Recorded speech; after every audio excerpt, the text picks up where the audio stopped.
Councillor Pattison. Thank you, Madam Mayor, members of the Council. Other than Kearsley, all of the former urban district councils in the borough have retained their libraries.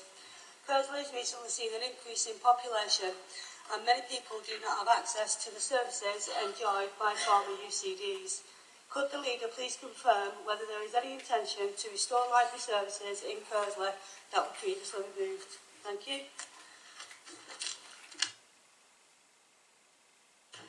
Councillor Byrne. Thank you, Madam Mayor. I firstly congratulate Councillor Pattison on her maiden speech here in the Council. The Kearsley Library closed at the same time as Great Lever Library over 20 years ago. A comprehensive borough-wide review of our libraries 5 years ago confirmed the current service provides a comprehensive and efficient library service for everyone in Bolton. There are no plans at present to restore the library facility in Kearsley, given the current financial climate of losing £150 million a year that's been taken from our budget since 2010. The previous library closed in 1997, along with the libraries at Great Lever, Dean and Brasley. These libraries appear to have been selected for a number of reasons, including structural issues, proximity and access to the neighbouring libraries, and declining use. Just to give you some background to that, we just checked the usage of people from Kearsley, and do they still use the library service? Well, they do. There's 942 residents from Kearsley who actively borrow books, 633 Kearsley residents who actively use computers, and the switch over between people who use the library service and computers is 206, so there are currently 1,369 Bolton library users who live in the Kearsley postcode area. Thank you.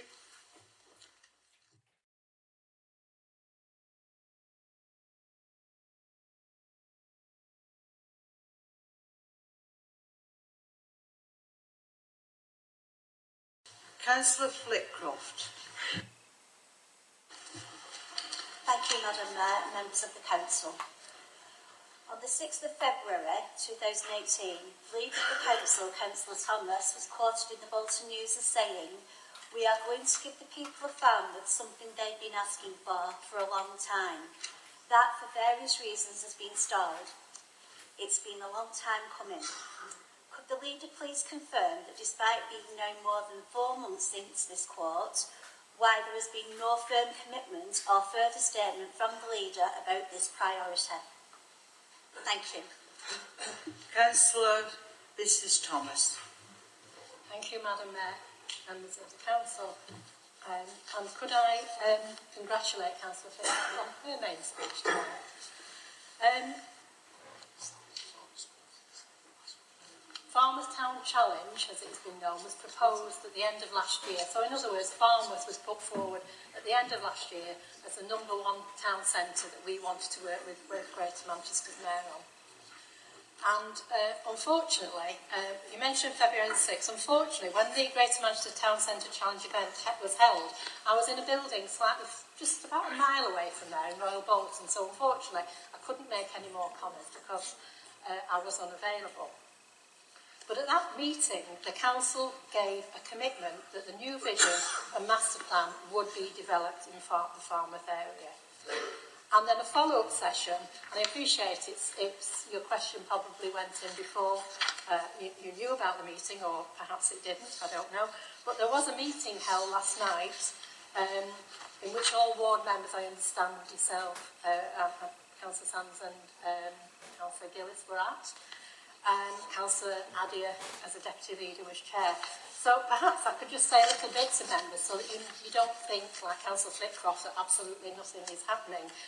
The key actions that were agreed last night at the meeting were that consultation with residents and stakeholders of Farnworth will start to take place over the coming months, and there is actually a dedicated resource within the council that we will use to take on board the views of local people.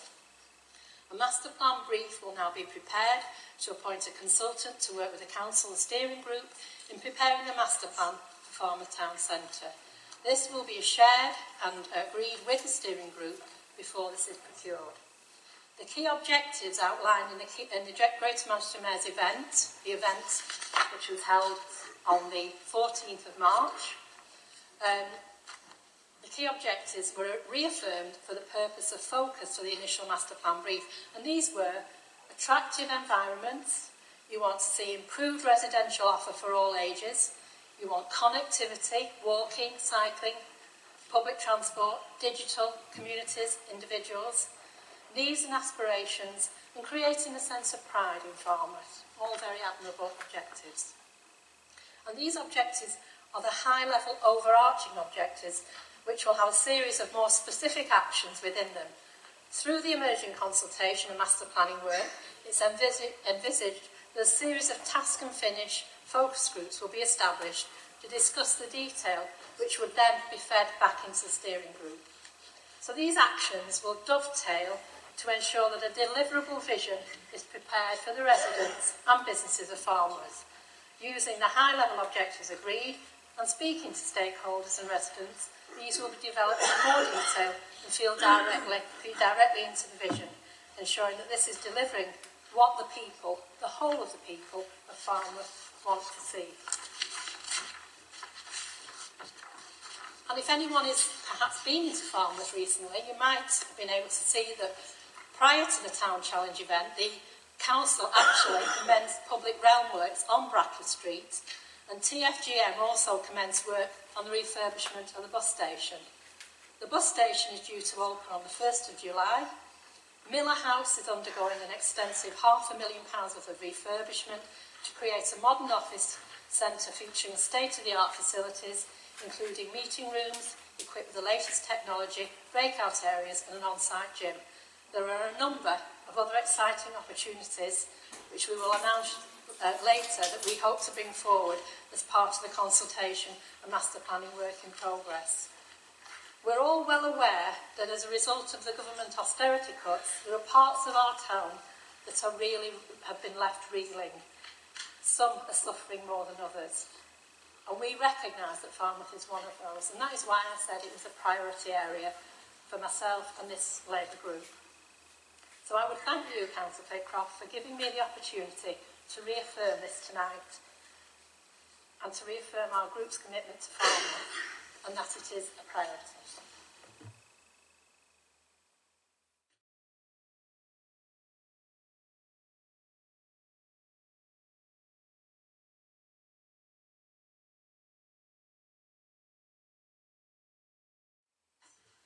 Councillor Sanders.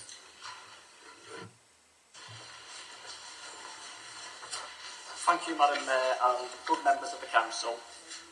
On the 21st of March 2018, in response to Councillor Gillis's question, which discussed funding that Farnworth receives from Bolton Council, Councillor Adair stated, and I quote, "For example, the Council spends £32 million on schools in Farnworth, £17 million in housing benefit, £2.5 million in council tax support, and I could go on." End of quote. It is my understanding that Farnworth did not receive a single penny from Bolton Council in respect of housing benefit or council tax support, as this was paid for by the DWP, Department for Work and Pensions. And it should be noted that housing benefit and council tax support are not included in Bolton Council's annual accounts, namely that these benefits are paid to the people of Farnworth by the DWP via Bolton NBC. In respect of funding for schools, it is my understanding also that the £32 million spent in Farnworth is funded by central government via the Department for Education. Could the Leader of the Council put the record straight and confirm the exact amount as detailed in Councillor Adair's statement that came from central government via the DWP or Department for Education? Thank you, Madam Mayor.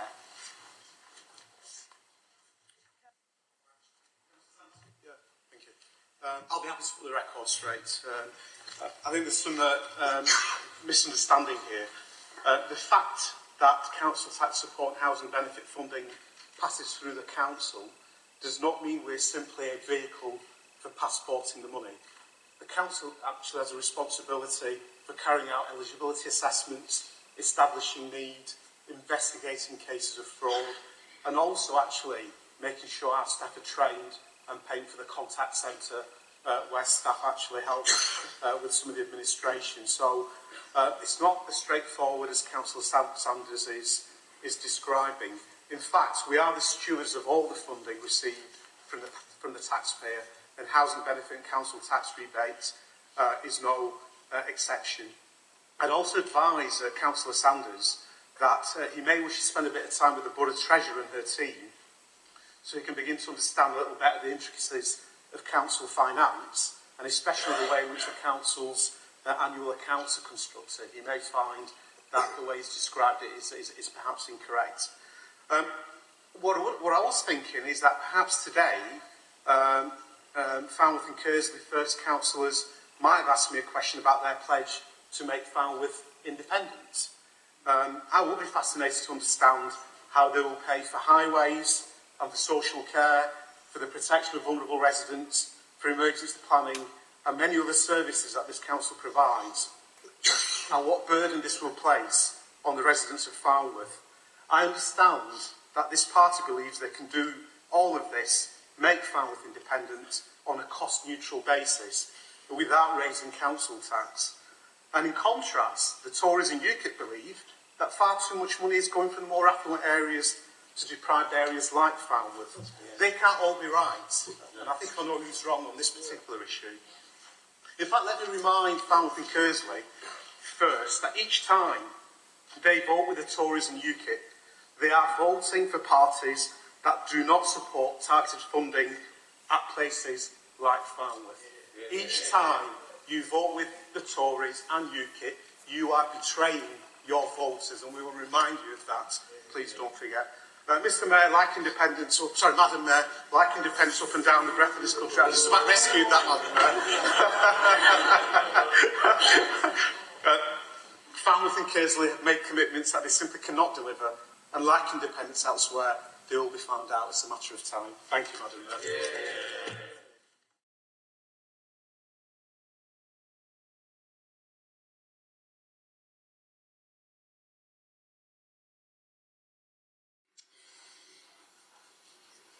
Madam Mayor, the next item of business is to consider a motion in the name of Councillor Sanders on the Internet in the Borough's libraries.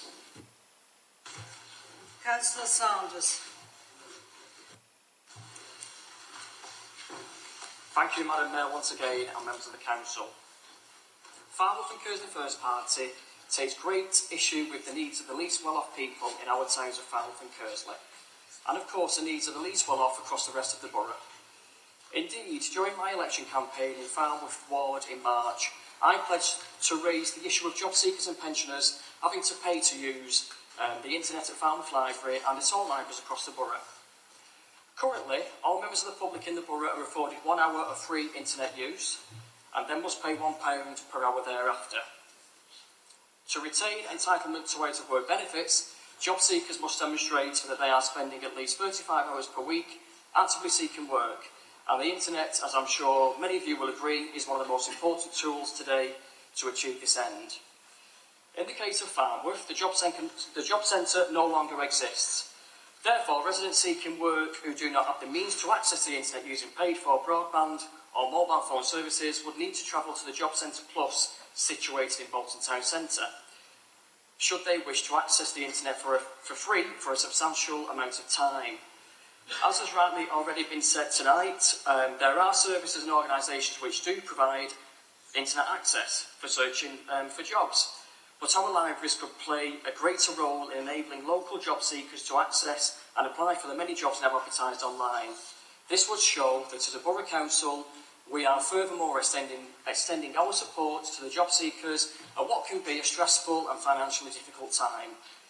It should be noted that on the government website gov.uk, titled Job Search Rights, it states you can use a computer to access the internet for free at your local Job Centre Plus office or in your local library. As previously mentioned, Bolton Council does afford free library internet access, but currently for only 1 hour.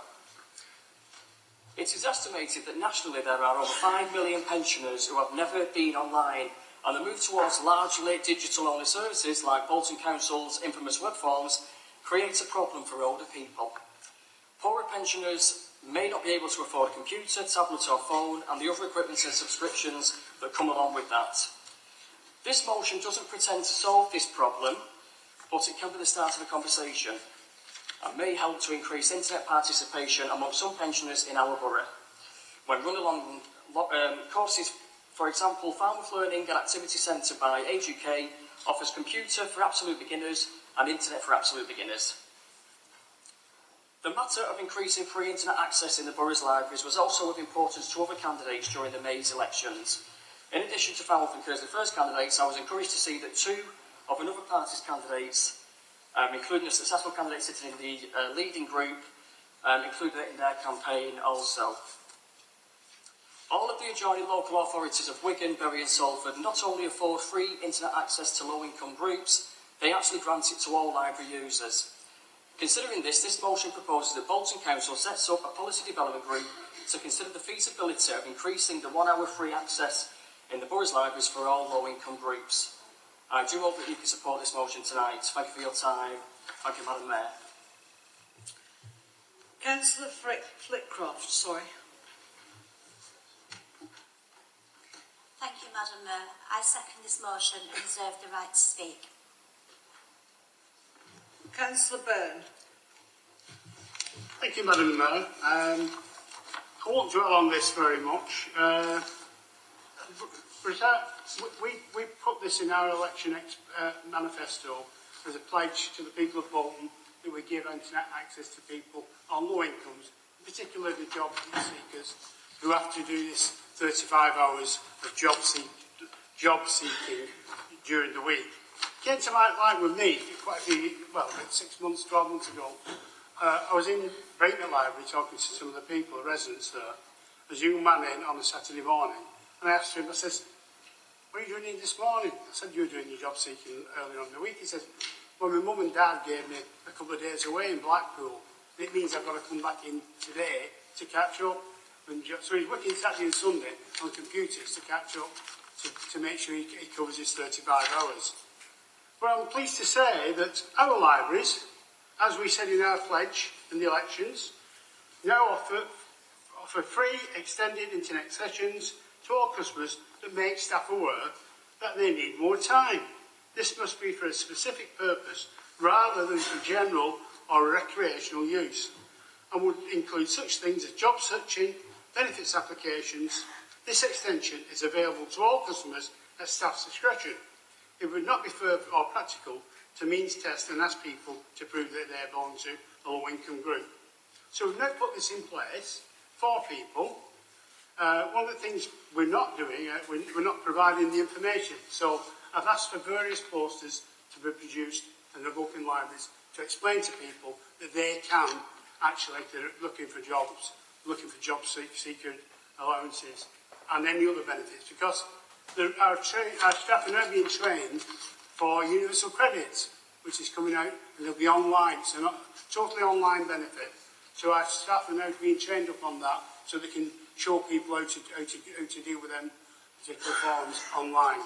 So I think I'm not prepared to accept this, and I'm going to ask our group to vote against it, because we're already doing it. And I don't understand the point of setting up a PDG to do this when we're already doing it. I can't understand it. And the purpose of PDGs now is slightly different. We have a diarised PDG system now, so they're in the programme for all of us throughout the year. So you don't need a special PDG for this particular thing. You take it to my PDG and we can discuss it there. Okay? Councillor Bagnall. Thank you, Madam Mayor, members. I'm sure you're all aware that lack of access to internet facilities puts many people at a serious disadvantage. I was going to say every employer, every company uses the internet, but I can't substantiate that, so I'll say most use the internet. To apply for jobs, to look at what companies do, to ask questions, everything. Okay, most things are done by email. Okay, you can go on the website, you can contact all companies who have websites or have an internet presence by email or directly on their forums. Now, I have changed what I was going to say tonight, so I've been put on the spot a bit. But I'm in a bit of a dilemma because I don't doubt what Councillor Bird says, but But yet, I don't know Councillor Saunders either. So, for me, sorry? So, clearly, something isn't being done. It may be being done in Breakneck, but... Oh, sorry, throughout the borough. But maybe that's an aim to have it done, but it mustn't be being done at the moment. So, I do apologise. So there is clearly there is some issue somewhere, okay? Otherwise, no, so sorry? So, Councillor Sanders, I don't believe he's lying. I believe he's telling the truth. There is some issue somewhere, so I would ask members to support this motion. Thank you. Councillor Gillis. Thank you, Madam Mayor. It is important, I think, to support our unemployed and low earners back into employment and better employment.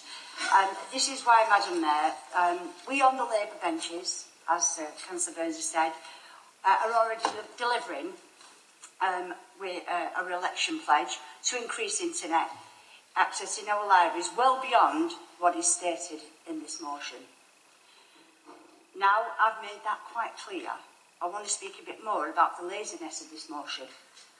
With all due respect, Councillor Sanders, I've spoken to the DWP. 35 hours per week actively seeking work is not true. It's tailored for individuals. The maximum they would ask for is 10 to 12 hours. In that case, we are already providing enough time, up to 3 hours per day, free access. And I know you're shaking your head, Councillor Pattison, but I've checked all this out. This is lack of research. This is just one example of Councillor Sanders not doing research. May I continue? In Farnworth alone, as my learned colleague has said, we've got the library, where access to the internet is widely and currently available to the public. This particularly used for up to 3 hours per day or more. This easily covers that time scale set by the DWP. On top of that, we have other services, yet again repeating what Councillor Burns has said before. We've got the UCAN Centre, of which we've got 2, but we've got trained people in there helping people supported for learning difficulties. In fact, we've got the Newbury Community Learning Centre, yards from Councillor Sanders' house. There are courses available within the community college, again, free access to internet for the unemployed and low-paid earners. In the light of the fact that all the requests within Councillor Sanders' motion are already in place and have been for a great length of time, I cannot see the point in a long, lengthy discussion of a PDG to the cost of unnecessary time and money to this already cash-strapped council. So, Madam Mayor, will he withdraw the motion? Councillor Howarth.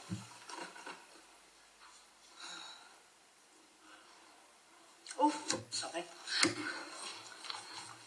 Madam Mayor, members of the Council, the Labour Party must be true and just to the decisions it has already taken for the people of this borough. A pledge was published in Bolton in April this year that students and job seekers would gain an increase of 1 to 3 hours of free internet access at our libraries. I'm familiar with the Salford issue on this, and I mean 3 of the libraries, Eccles, Pendleton, Pendlebury, you're not going to get more than 2 hours. We're committed to the 3. Salford do a good offer, but on PC access in libraries it's 2. There really is no point splitting hairs tonight on job seekers. You haven't. I don't think you've done that. I think you've acknowledged that that the words job seekers actually does involve all of those people on benefits in that section, which of course does include those that are classed actually these days as not being able to work. It's just the way the government defines everything. I do feel that the press or any of our opposition would be foolhardy to suggest that Bolton Labour's position today on internet access is somehow against helping the least well-off people in this borough. I really do feel that strongly. If Bolton Labour have identified a need, if Bolton Labour have made good decisions And if Bolton Labour have committed resources, why would we vote in a motion that would suggest we have not done these things? That's the dilemma. Would that not be a bit absurd? Whilst it is the job of the opposition to hold the governing party in Bolton to account and suggest policy development, it is really very puzzling that the voice of Farnworth and Kearsley First is silent in the clarion call of anger there is in this borough at a Tory government fixated on pulverising our council budget, reducing our local services and plummeting our welfare provision. We are cut to the bone here, while the South of England councils are spared, excepting a few in London. We heard about one tonight. So I am bitter about the great limitations there are now on this Labour Council to do all the good we desire for the people most in need in this borough. Councillors have been calling on the executive for improvements on internet access. At corporate scrutiny in October 2016, Councillors Gillies, myself and Hornby requested that digital access be a higher priority where those in poorer areas were losing out on the internet. We said the digital strategy for Bolton needed to be less personal computer-based and more gadget and smartphone-based, also as more low-income persons, including the young and old, had phones that could operate Wi-Fi. I have seen that there is more going on in the Bolton Borough to prevent the less well-off being digitally excluded from the internet as our world moves fast digitally. The council works with partners such as UCAN centres, Councillor Gillies has talked quite a bit about that in Farnworth, also schools and businesses playing their part. While the council budget remains cut to the bone by the Tories, we need opposition parties who care about the less well-off to back the executive in this partnership work in all that the council does from now on digital. The council will access the government's devolution monies for digital allocated to Greater Manchester, and there is surely an opportunity there to put this finance further as much as we can towards those that are most in need of digital access here in the Bolton Borough. Thank you. Councillor Greenhalgh. Well, it's great that you're doing it. It's great. We applaud that you're doing it. But it would also be great if you told any of us that you were doing it. Because Councillor Byrne himself, it all sounds a bit vague, doesn't it? I mean, it's a pledge that you made in April that you brought forward, which is great, and we all acknowledge it. But really, you've not really told anyone about it. And also, Councillor Byrne himself, it's all a little bit vague. It's under the discretion of staff. It's under, Councillor Byrne said, we're now going to publicise it. We admit we're going to do more. I mean, for goodness sake. We are, on this side, where we read it, we are prepared to look at this motion and see that it is put forward in good faith from someone who, quite rightly, because not any of us, we didn't know it had been extended. We've not been told. I'm not expecting we've been told. Should we expect we to be told? I don't know, should we? But we've not been told. So when we read this motion, we thought, it's a decent motion. And we can only go off the source that we believe that Councillor Sanders thought the same and have put it, and because he's not been told either. And therefore, we think there's quite a lot of vagaries, actually, from just listening to everyone tonight. There's quite a lot of misunderstandings that actually a policy development will probably iron out. We're probably all in agreement that this is a good policy, but let's get the systems right. Is it right that staff are using discretion? Should they not have proper guidelines as to who can and can't use it, who's allowed to use it? Staff using, I'm not saying staff can't use their own thinking for themselves, but is that the right way forward? And why hasn't it been publicised? How are we going to publicise it? So I say let's have the policy development, iron out all these problems, we're all in agreement with the policy, and let's see that it works and benefits the people it's aimed at. Councillor Peel. Thanks, Madam Mayor. First of all, it's always a pleasure to see a Lib Dem manfully struggling on the fence there. Which way is he going to slide until eventually he made the decision. But just to be serious about this, there's a principle. I mean, Councillor Harkins mentioned this in previous debates to people. When you're having an argument or a discussion with somebody, and a new piece of information comes into that discussion that you weren't aware of, you step back, you analyse that new piece of information and reassess your position based on that. Now, I'm prepared to accept that Councillor Saunders, when he put this motion in, didn't know we were already doing what he was asking for. You know, I'm prepared to, I don't think he, I mean, it would be daft to put a motion in to ask for something that already is occurring. I honestly believe he didn't know. And so what we're saying to him, I think it might be Councillor Gillis, is to withdraw the motion. Because what is the point of the council passing a motion here to call upon the council to set up a PDG to do something we are already doing? In what other area of council business would this occur? I can't see Councillor Critchley or even Councillor Walsh standing up to ask this council to do something to do with highways, knowing full well we're already doing it. They wouldn't do that because they would have done the homework and they wouldn't have asked for it. So that's why we can't accept the motion. There's an implication within this motion that this isn't happening. And it is. And this was an election pledge, and we're quite proud to implement it. Despite what Councillor Greenhouse says, it is being implemented. What we're not, oh sorry, we didn't send you a personal letter to tell you, Councillor Greenhouse. That was the point you made, nobody's told me. What we are not going to allow is any member of any opposition party to pick up a Labour Party election leaflet, to read a policy pledge of that leaflet and then bring it to this council as their own idea. And we are not going to allow that, which is what this motion is. Now, as I said from the beginning, Madam Mayor, I do not doubt for a minute that Councillor Saunders has deliberately made a mistake here. So I would echo what Councillor Gillis said. Due to the fact we're already doing what he's asking for, withdraw the motion. That's the easiest way to deal with it. Councillor Irving. Thank you, Madam Mayor, and thank you to my councillors. I've been a trades unionist. I've been a member of the trades union since I left school. It's getting on for 50 years now. And a member of the Labour Party. In all them years, we have been the champions of the unemployed, and we still are. And that will never change. And for somebody to start teaching them how to suck eggs, I'm afraid there's a great gap somewhere. I believe John Burns, and I know it to be true, when he tells us that we've got 3 hours in the library. We've also got the places where Jean said, which is the UCAN Centre and Newbury Community Centre. But most people who are looking for jobs, most people these days have smartphones. Not everybody, I do accept, but most people have smartphones, and that's the easiest way to use the internet. Plus the fact, you've mentioned Bolton Job Centre, but where we live, Walton Job Centre isn't too far. So if you get on your bike, you'll be there in a few minutes. I think it was a Conservative sort of getting on bikes once upon a time, I can't remember his name. But anyway, the bottom line is, I believe what John Burns has said, and I know it to be true. So why are we arguing? Thank you. Councillor Hayes.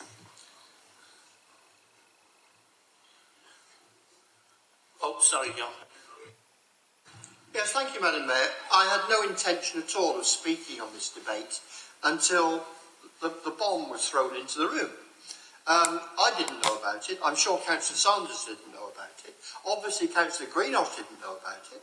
But there's some obvious questions. How much is it going to cost? Is it in the budget? Does it need to be in the budget? Has it been through the formal approval position? Because the approval position for getting it into the Labour Party manifesto, with respect, is not the official way of getting things approved in this council. So, perhaps not tonight. I would like some answers to that, and I totally share Councillor Greenhouse's point that I'm sure this can be improved because of the uncertainties by discussing it at a PDG. I think it should be discussed at a PDG and not thrown into a debate as it's happening and nobody knows it's happening. None of the opposition parties know it's happening. I suspect some of the members of the Labour group didn't know it was happening either. But so, for that basis, I will actually be urging my group to support this motion because I think it does need further discussion. Councillor Flitcroft, do you wish to speak? Councillor Saunders, do you wish to come back? Thank you, Madam Mayor, members of the Council. I can confirm that I checked the Bolton council website this afternoon for library services, and it did still say free for 1 hour and £1 per hour thereafter. So my concern would be if members in this chamber aren't aware of the changes, how many job-seeking residents aren't aware. And as rightly been said, the PDG, as Councillor Hayes has just mentioned, the feasibility of this, that's one of the important parts of this motion. Maybe there is merit in that, but I'm grateful for all the comments that have been made tonight. And I would just like to add that my election leaflet was published in March and the Labour leaflet was published in May. Thank you.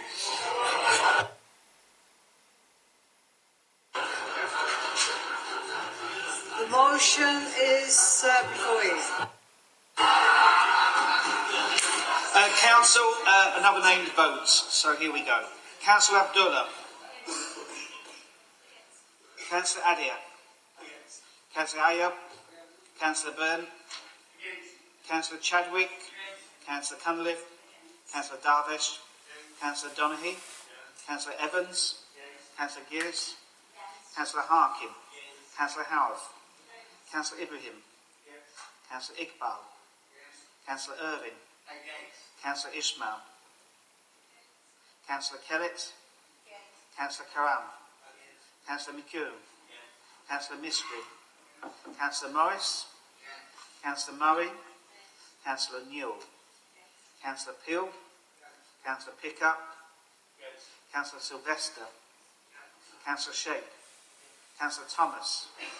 Councillor Waters. Councillor Zaman. Councillor Allen. Councillor Baines. Councillor Critchley. Councillor Dean. Councillor Fairclough. Councillor Galloway. Councillor Greenhouse. Councillor Haslam. Councillor Hewitt. Councillor Morgan. Councillor Muslim. Councillor Parkinson. Councillor Ratcliffe. Councillor Walsh. Councillor Warren. Councillor Seawild. Councillor Peawild. Councillor Gibbon. Councillor Hornby. Councillor Bagnall. Councillor Hayes. Councillor Wilkinson. Councillor Flitcroft. Councillor Pattison. Councillor Sanders. Councillor Swarbrick. The motion is lost.